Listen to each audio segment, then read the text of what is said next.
નમસ્તે, હું છું ડૉક્ટર લતા કલસરિયા અને આજનો આપણો પ્રશ્ન છે કે શું દૂધિયા દાંતનું પણ કાયમી દાંત જેટલું જ મહત્ત્વ છે કે નહીં? દૂધિયા દાંતમાં કંઈ તકલીફ થઈ હોય તો એની આપણે સારવાર કરાવવી જોઈએ કે નહીં, કે પછી એ તો પડી જવાના છે, તો એમાં કાંઈ કરાવીને શું કરવું? કાયમી દાંત તો આવવાના જ છે. તો આ પ્રશ્નનો જવાબ છે કે ના, એવું નથી હોતું. દૂધિયા દાંતનું મહત્ત્વ પણ કાયમી દાંત જેટલું જ હોય. કે ભગવાન આપણને જેટલા અંગ આપ્યા છે શરીરમાં એનું કંઈક ને કંઈક મહત્ત્વ હોય, એનો કંઈક ને કંઈક ઉપયોગ હોય, એટલે જ ભગવાને આપ્યું. નહીં તો આપણને 2 આંખની જગ્યાએ 1 આંખ આપે ન હાલે, 2 કાનની જગ્યાએ 1 કાન આપે ન હાલે. એવી રીતે આપણે 2 દાંતના સેટ આપ્યા છે, એક દૂધિયા ને એક કાયમી, તો એનું મહત્ત્વ છે એટલા માટે આપ્યા છે.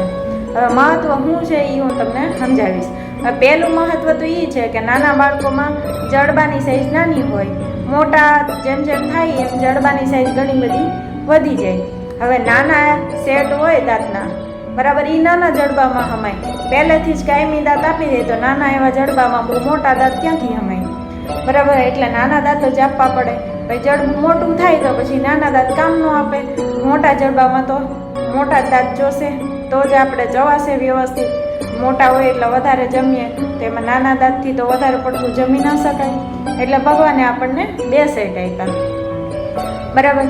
એટલે દૂધિયા દાંતનું પણ એની જગ્યાએ મહત્ત્વ છે, કાયમી દાંતનું એની જગ્યાએ મહત્ત્વ છે.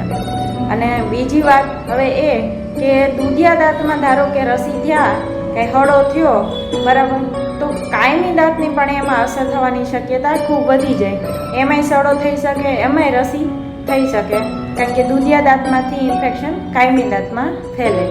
અને ત્રીજી વાત એ કે ધારો કે દૂધિયા દાંત છે એ વહેલા હેર પડી ગયા, અથવા તો કાંઈ રસીને લીધે વહેલા હેર ખેંચાવી નાખ્યા, બરાબર, તો એમને કાંઈ ન કરાવીને એમને ખાલું રહેવા દઈએ કે હાલો કાયમી દાંત તો આવવાના જ છે એટલે કાંઈ કરાવવું નથી.